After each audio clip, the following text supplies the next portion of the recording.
And the thing I love about Coach Jim Les is in good times and bad times, he'll be on our side forevermore. That's a lyric.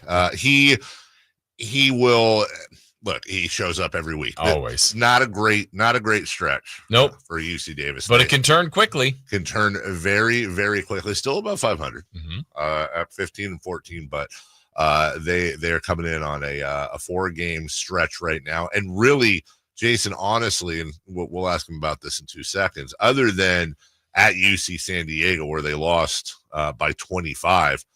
You got losses by 5, by 3. They went into Hawaii by 8. I mean, these are very, very close games. And it's a tough finish, the last 2. At least they're at home. I know Saturday's going to be a big night. They got tomorrow night first. But, yeah, it can turn quickly, and I know that's what Coach is hoping for. We'll bring him in right now. Coach of your UC Davis Aggies, which are heard right here on Sactown Sports. Coach Jim Les. Coach, it's Davis. Jason, good morning.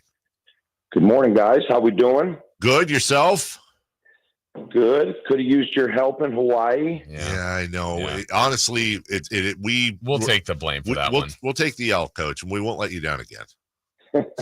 I appreciate that. You know, what you guys been up to? Well, we were looking at the ups and downs of the league and the year, and obviously not on a great stretch right now for the Aggies. But we were also looking. Look, UC San Diego, that was 25 points. That's that. But Bakersfield, 5 points. Northridge, 3 points. Even on the road in Hawaii, big trip, 8 points. It's a 4-game losing streak, but also, God, you guys are right there for 3 of those 4. No, we have been, but we have lost a little bit of our identity, and we've been talking to our team about that. We've been more UC Avis than UC Davis. We're missing B. Yeah.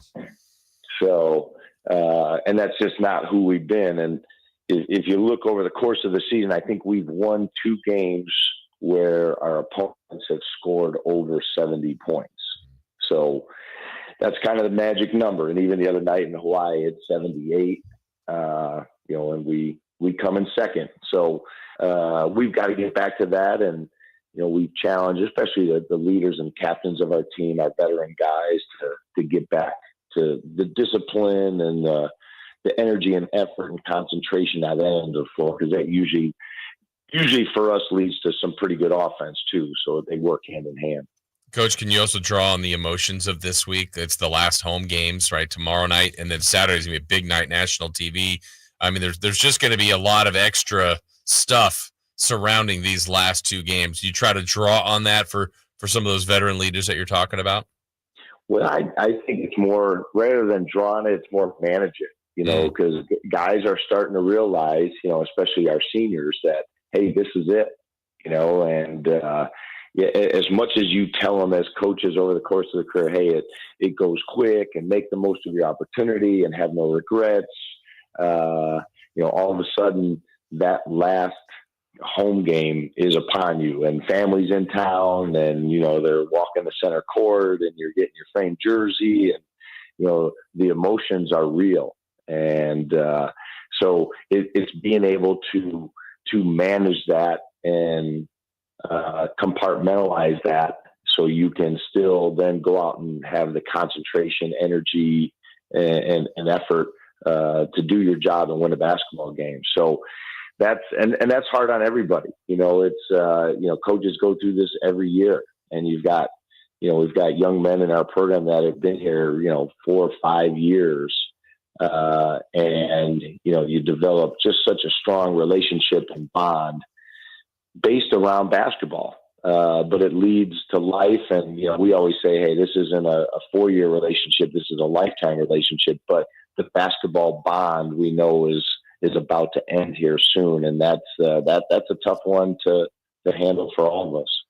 UC Davis coach Jim Les with us. Coach, you know what? Honestly, I've been doing this a long time, but I've never had a better, I guess, understanding of what you just said. My wife is taking up coaching junior high and high school girls basketball, and we're all very involved. My daughter's a senior and is in band and blah, blah, blah. My son's a sophomore.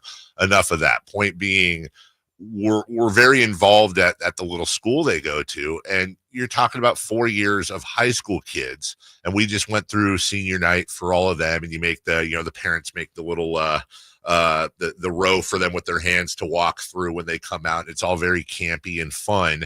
But also there's tiers. Like, you've got coaches and players that for a lot of these folks, it's the last time they're going to play organized basketball, perhaps. And they're going off into the world. But for you, I mean, really, look, if you're playing UC Davis basketball, odds are you were one of the, if not the best player on your team. You've been the best player your whole life. You played basketball your whole life. And for a lot of these kids as well, this will be the last time they play organized basketball and they have to go be adults. So I look at the emotion on the high school level and I go, my God, I don't know how you keep a dry eye every year because you're doing this over and over and over again. Yeah, it's really tough. And then go out and play a game after, right? And a big game.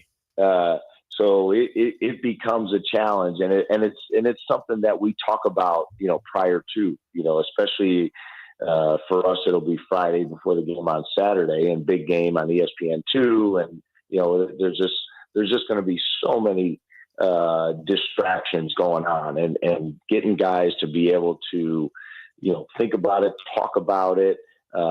Be organized with your thoughts, be organized with your day, with your family, so you can still, put your best foot forward and play a basketball game that's going to be really important. So yeah, it's never easy. And, but I will say, one of the best things about coaching, and, I've been doing it for 23 years now, is all those relationships that, even though basketball, I'm not coaching, a lot of the players now, the relationships that I have and the text messages I get, about, getting married, having a baby, new job, all the things going on in their lives, or remembering things that maybe were said in a practice or in a meeting. And now they're conveying that same message to their son. Those moments are special. And that's what makes it all worthwhile.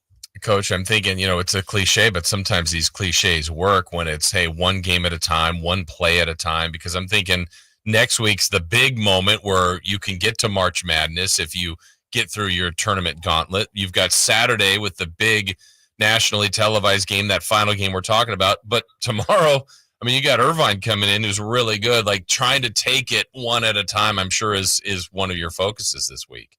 Yeah, and it's for the coaching staff, I know it's easy because, as you said, Irvine is really good. And so we can't, look anywhere else other than that game and what we're going to need to do. And a team that's perennial, one of the best defensive teams in the country, not just in our league, but in the country. And, I think at one point we were number 2 in our league defensively, right behind them. Now we've slipped a little bit. And in order for us to have a chance, and we played them great down there, and it's a tie ball game with 5 or 6 minutes to go, we're going to need to do the same and defend the heck out of them at our place. But it'll be a knockdown, drag out, heavyweight fight on Thursday, and then we get ready for Saturday.